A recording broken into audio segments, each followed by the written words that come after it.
இனி summer holidays கண்ணு கால் GT ஹாலிடேஸ்க்கு பண்ணு.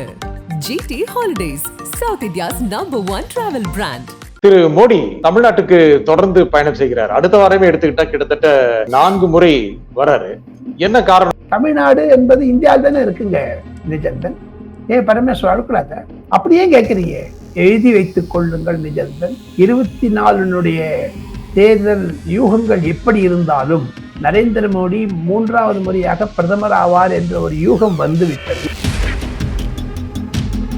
காங்கிரசுக்கு இவர் சப்பக்கட்டு கட்டுறார். மாண்புமிகு முதலமைச்சர், தமிழக முதலமைச்சர் ஸ்டாலின் அழைக்கிறேன் என்கிறாரே. காங்கிரஸை ஸ்டாலின் பொழித்து சவபூமியில் அடைப்பதற்காகத்தானே அழைக்கிறார் அவர். எங்க திமுக காங்கிரஸை பேக்கெட்ல வச்சிருக்கீங்க. இது பாருங்க, இதுதான் காங்கிரஸ். இப்படி எடுத்து போட்டீங்களா ஒண்ணு கிடையாது. காங்கிரஸ் எல்லாம் இன்னைக்கு செத்து போச்சுங்க. ஆனா முக ஸ்டாலின் எடுத்த எதுக்கு தெரியல. வேணும் அப்படி மூக்கு நுழைக்கிறாரு முக ஸ்டாலின். சில பழங்கள் இருக்கும், அதுக்கு விதை வெளியே வந்துவிடும். சில பழங்களுக்கு விதை உள்ளே இருக்கும். அது என்ன பழம் உங்களுக்கு தெரிய வைப்போம். சோ அந்த மாதிரி ஏன் இவர் முக ஸ்டாலின் பண்றாரு?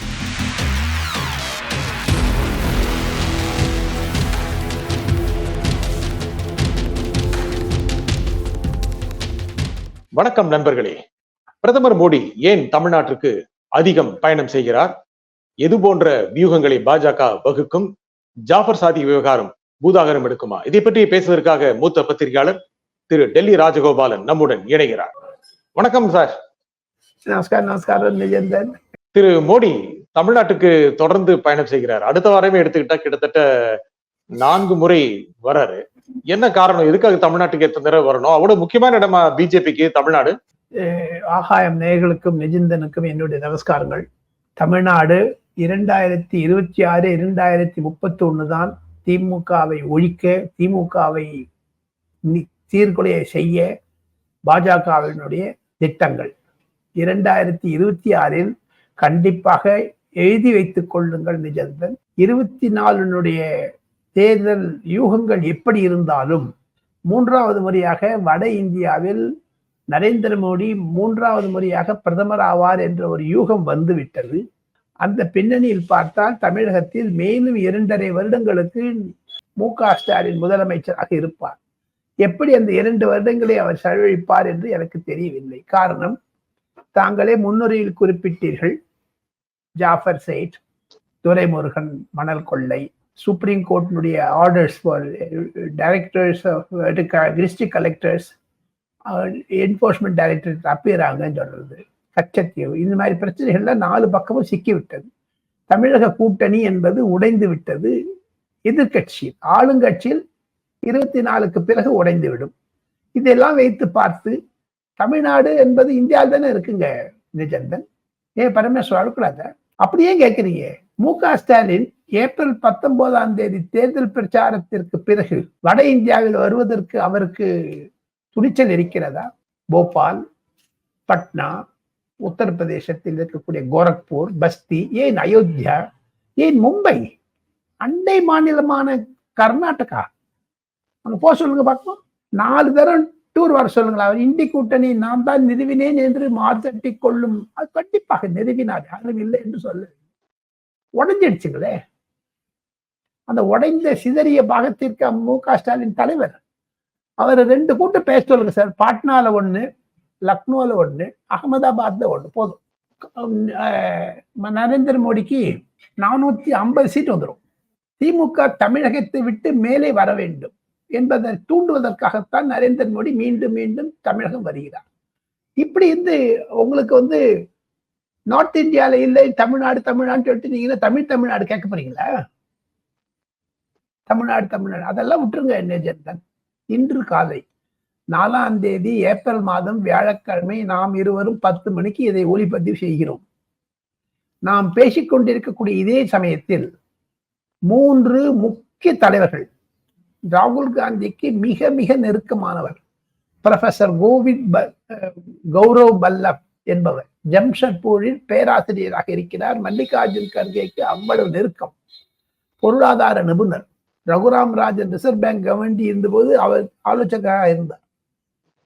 மிக மிக நெருக்கமானவர் மல்லிகார்ஜுன் கார்கேக்கு. இன்று காலை அவர் ராஜினாமா செய்துவிட்டு காங்கிரஸ் திமுகவை ஆதரித்து சனாதன தர்மத்தை தாங்கள் எதிர்ப்பது எனக்கு பிடிக்கவில்லை, தொழிலதிபர்களை தாங்கள் சாட்டுவது எனக்கு பிடிக்கவில்லை, ராகுல் காந்தி இந்தா என்னுடைய ராஜினாமா என்று சொல்லிவிட்டார்.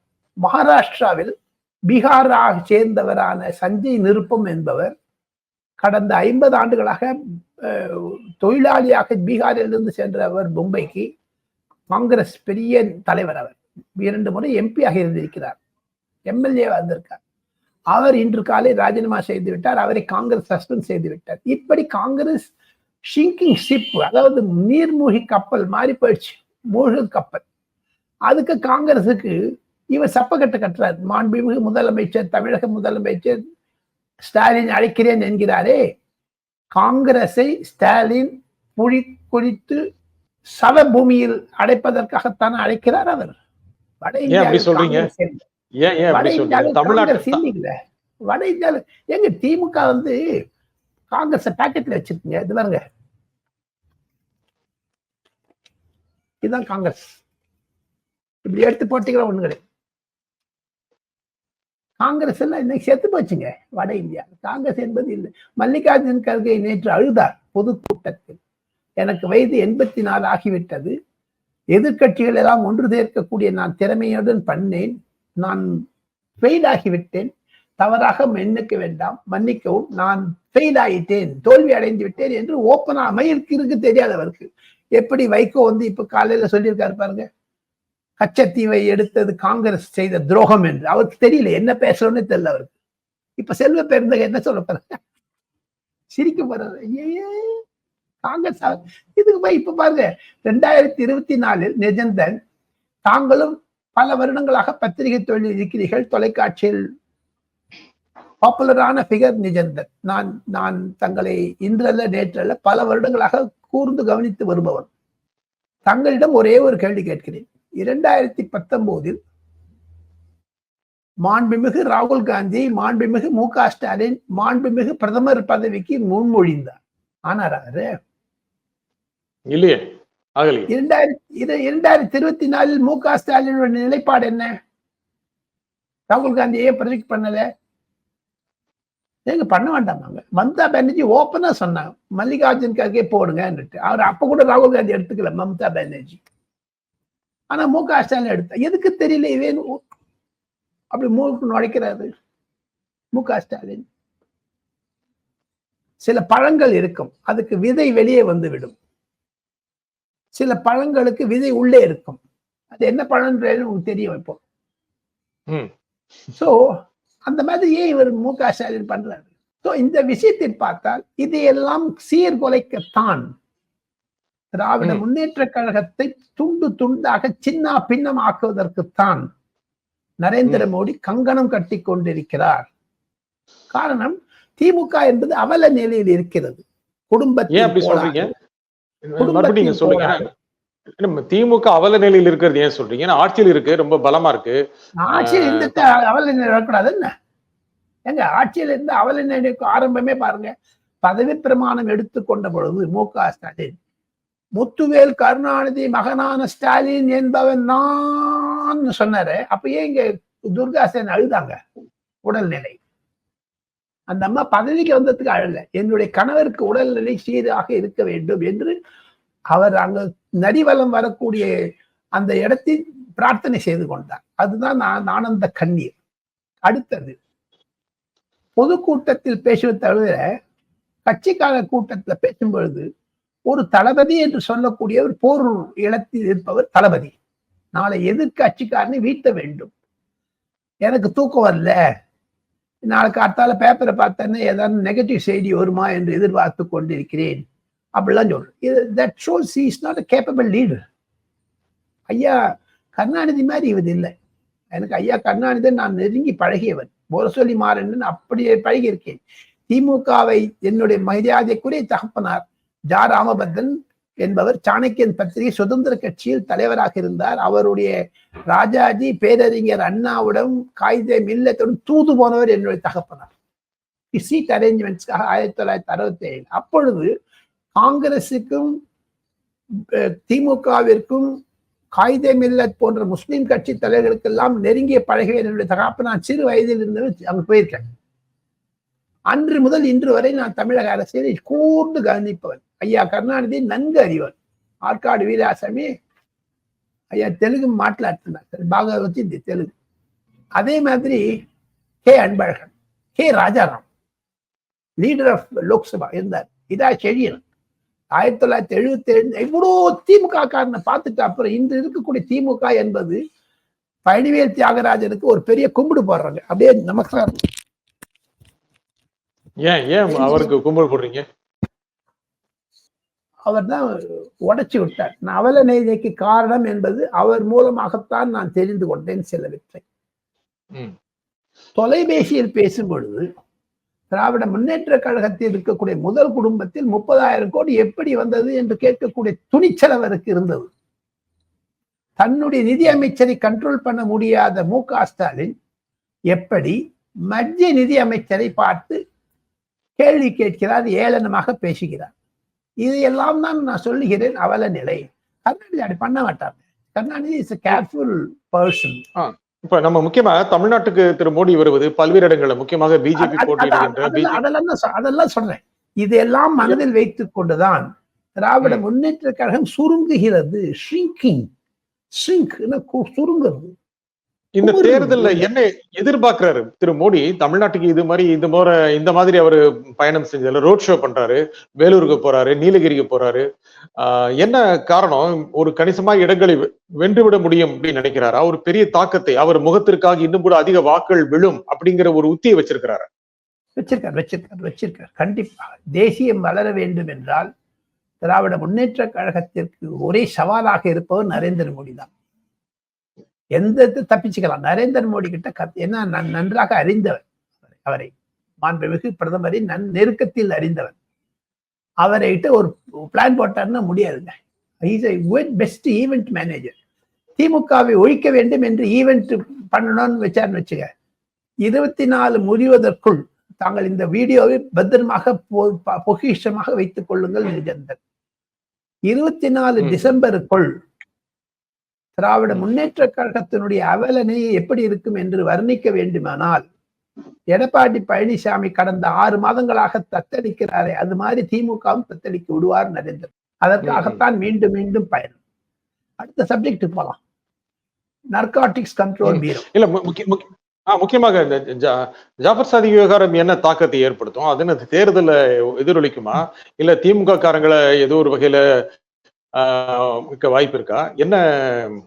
அரவிந்த் கெஜ்ரிவாலுக்கு எப்படி ஒரு அவல நிலை இருக்கிறதோ, ஷராப் கோட்டாலா என்று ஹிந்தியில் சொல்லுவார்கள், மதுபான ஊழல், லிக்கர் கேட் என்று ஆங்கிலத்தில் சொல்லுவார்கள். அதில் சிக்கலில் 7,000 கோடி ரூபாய் அவருக்கு கிடைத்தது 100 கோடி ரூபாய். அந்த பணத்தை வைத்து பஞ்சாபிலும் ஹிமாச்சல் பிரதேசத்திலும் வெற்றி அடைய வேண்டும் என்றால் அதற்கு உதவி போனது கவிதா, கே சந்திரசேகர் ராவுடைய மகள். அப்படி ஒரு சிலந்தி வலையை மாட்டிக்கொண்ட அரவிந்த் கெஜ்ரிவால் இப்பொழுது எங்க இருக்கிறார்? ஜெயிலில்.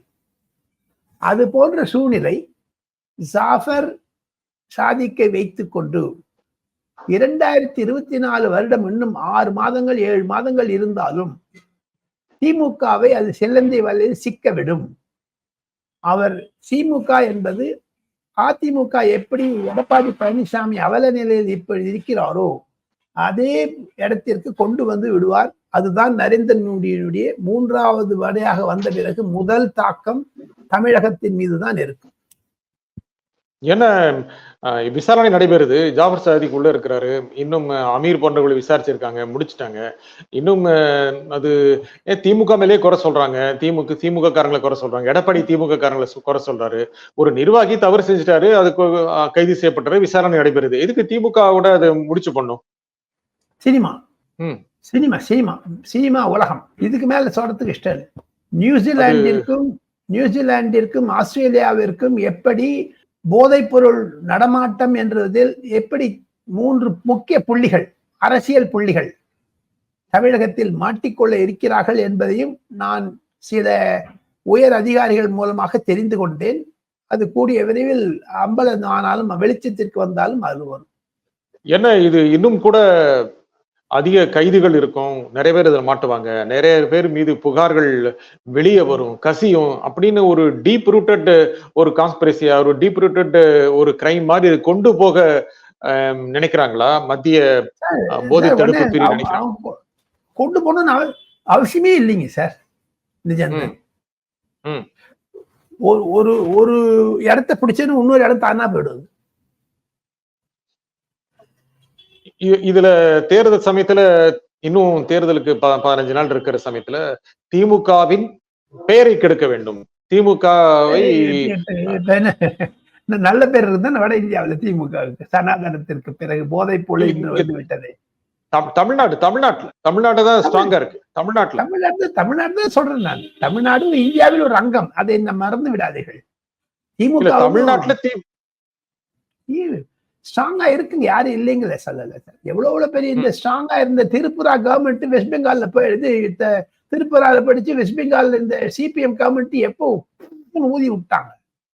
பொதுமக்களிடையே திராவிட முன்னேற்ற கழகத்திற்கு எதிர்வினை அதிகமாக வந்து விட்டது என்பதைத்தான் 2024 குறிப்பிடாவிட்டாலும் 2026 என்பது ஒரு மரண அடியை கொடுக்க இருக்கிறது.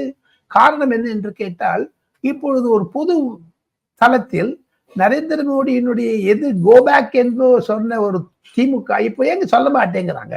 எங்க 2-3 தடவை அப்படியே கால டொப்புன்னு கீழே விழுறாங்க. சசிகலா அம்மையார் காதில் எடப்பாடி பழனிசாமி விழுந்தார், இங்க போட்டோ இல்லை. இங்க போட்டோ இருந்தாலும் அதுவும் விட்டுருவாங்க வெளில. மோடி என்பவர் ஏன் ரகசியமாக பார்க்க வேண்டும்? எங்க எல்லாம் நடக்குதுங்களே நிஜம்தான். ஒரே ஒரு கேள்வி கேட்கிறேன். திராவிட முன்னேற்ற கழகத்தில் இருக்கக்கூடிய 13 எம்பிக்கள் மீது என்போர்ஸ்மெண்ட் டைரக்டரேட் கேஸ் இருக்கு, இன்க்ளூடிங் தயாநிதி மாறன். அது வெளில வருது கஷ்டம். என்னைக்கான ஒரு நாள் சுத்தி அடிக்கிறது. 2G 10 வருஷம் கழிச்சு வருது, 50 வருஷம் 2G விவகாரம். நீங்க 2G பத்தி பேசுறதுனால சொல்றேன். முக்கியமா நீலகிரிஸ்ல பிரச்சாரம் செய்கின்ற பாஜக வேட்பாளர் மத்திய அமைச்சர் எல் முருகன், இது மோடிஜிக்கும் 2Gக்கும் இடையே உள்ள போராட்டம் அப்படின்னு சொல்றாரு. 2Gங்கிறது மேல்முறையீடு செய்தே காத்திருப்பு, இப்பதான் வழக்கை எடுத்துக்கிட்டாங்க. அதுல என்ன ஒரு எதிர்மறையான ஒரு பிம்பத்தை, ஒரு நெகட்டிவ் ஒரு இமேஜை திமுக கொடுத்துட முடியும்? இப்போ 2G என்று பிரதமரும் அமித்ஷாவும் நட்டாவும் ஏன் உலகமே பேசியது என்று மீண்டும் அது கழுத்தில் மாட்டிக்கொண்டு விட்டது. ஆர் ராஜா கனிமொழி கழுத்தில். அவர்கள் ஒருவேளை ஜெயித்து விட்டாலும் அந்த வழக்கு என்பது எம்எல்ஏ எம்பி கோர்ட், ஸ்பெஷல் கோர்ட்ல பதவி நீக்கம் செய்யப்படுவார், அவர் பதவி இழப்பார். சப்போஸ் தோத்து போயிட்டான்னு வச்சுங்க, திருப்பி இந்த கேஸ் அடிக்கும். ஸோ ஆக மொத்தம் அவர் ஒரு சிக்கலில் மாட்டிக்கொண்டு விட்டார். இந்த சட்ட நுணுக்கங்களை தெரிந்து வைத்துக் கொண்டு தான் இப்படி பேசி வருகிறார்கள். சோ ஆக மொத்தம் 4 முறையீடு பார்த்தாலும் சரி, திராவிட முன்னேற்ற கழகத்திற்கு ஒரு தர்ம சங்கடமான நிலை வந்துவிட்டது. எதிர்கட்சிகள் மூலமாக, ஆளுங்கட்சிகள் மத்திய ஆளுங்கட்சி மூலமாக, தன்னுடைய குடும்பத்தின் மூலமாக சில பிரச்சனைகள் எல்லாம் முடிஞ்சிச்சு. பொதுமக்களிடையே ஒரு அருவருப்பு வந்து விட்டது.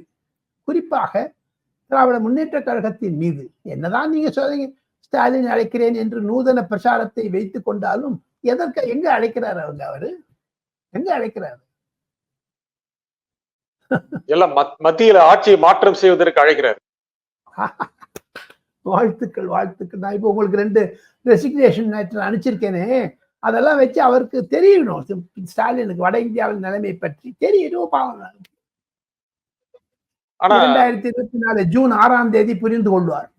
4ஆம் தேதி 6ஆம் தேதி 6th ஃபுல் ரிசல்ட் வரட்டுமே.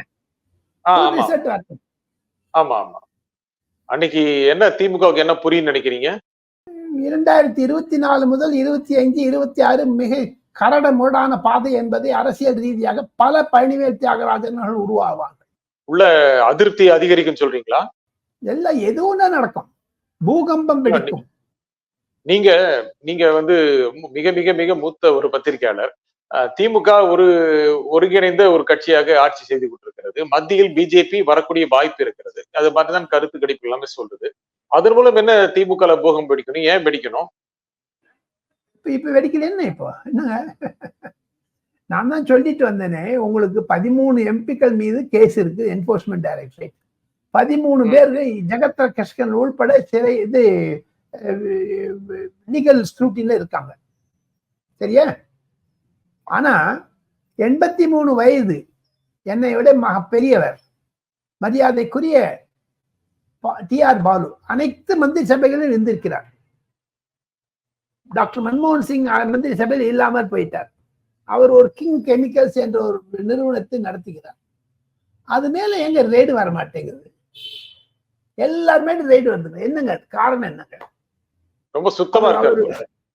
அவருக்கு ஒத்தாக இருக்காரு, சுத்தமா இல்லை, ஒட்டாக திமுக பாஜக.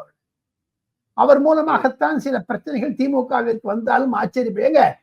அதே ஓம் பிர்லா ஒரு நாள் பேசிட்டு இதுலயே சொல்லிட்டாரு, லோக்சபாலேயே DMK should elect young leader அப்படின்னு. இதே ஆளு பேசினார், வர இதே ஆளு பேசிட்டு இருக்காரு. சரி, இன்னும் என்ன நடக்கும் என்பது பார்ப்போம். இந்த நிகழ்ச்சியில் கலந்து கொண்டு உங்கள் கருத்துக்களை கூறியமைக்காக திரு டெல்லி ராஜகோபாலன் மிக்க நன்றி. மிக்க நன்றி. மீண்டும் ஒரு நிகழ்ச்சியை சந்திப்போம். நன்றி, வணக்கம். இனி சம்மர் ஹாலிடேஸ் கண்ணு கால் ஜிடி ஹாலிடேஸ்க்கு பண்ணு. GT holidays, south India's number 1 travel brand.